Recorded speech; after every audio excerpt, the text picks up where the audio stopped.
ஆகி அடுத்த நாள் இவனை கூப்பிட்டு வர சொன்னாரு. சரி, நமக்கு தான் ஒண்ணும் தெரியல, தமிழ் மீடியம்ல இருந்து வந்திருக்கோம், இவன் கொஞ்சம் நாலேஜான ஆள் தானே, அண்ணா யூனிவர்சிட்டியில படிச்சவனா, சரி இவனை கூப்பிட்டு போறேன். இவங்கிட்டே அந்த மனுஷன் அப்படிதான் பேசுறான். லைட் வரும், நீ இது பண்ணு இது பண்ணு இது பண்ணு, அவனுக்கு ஒண்ணும் புரியல. அதுக்கப்புறம் நாங்களே பிக்ஸ் ஆயிட்டோம், சரி ஓகே நம்ம ஒரு ஹாலிவுட் படத்துல நடிக்க போறோம் அப்படின்னு மாதிரி பிக்ஸ் ஆயிட்டோம். சரி ஹாலிவுட் படம் தானே நடிக்கிறதுக்கு போயிட்டு பார்த்தா ஹாலிவுட் கேமராமேனே எங்க இருக்காரு உள்ள போய், ஏய் மார்க் மார்க் மார்க்னா மார்க் எங்க போகுது, மார்க் என்னன்றா அப்படின்னாரு. ஓகே, அப்ப ஹாலிவுட் படத்தை தான் நம்ம நடிக்க போறோம்ன்றது முடிவாயிட்டு. ஆனா பாதி நேரங்கள்ல இவங்க 2 பேரும் இங்கிலீஷ்ல மட்டும் தான் பேசிப்பாங்க.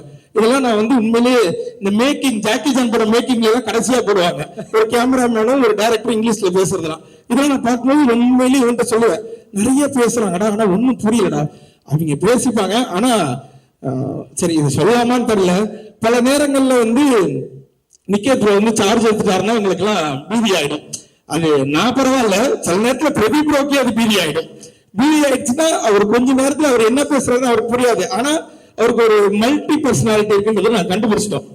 என்ன திடீர்னு ஒண்ணு பேசுவாரு, திட்டுவாரு, ஓகே டாலிங் நல்லா பண்ணு அப்படின்ட்டு போயிடுவார்.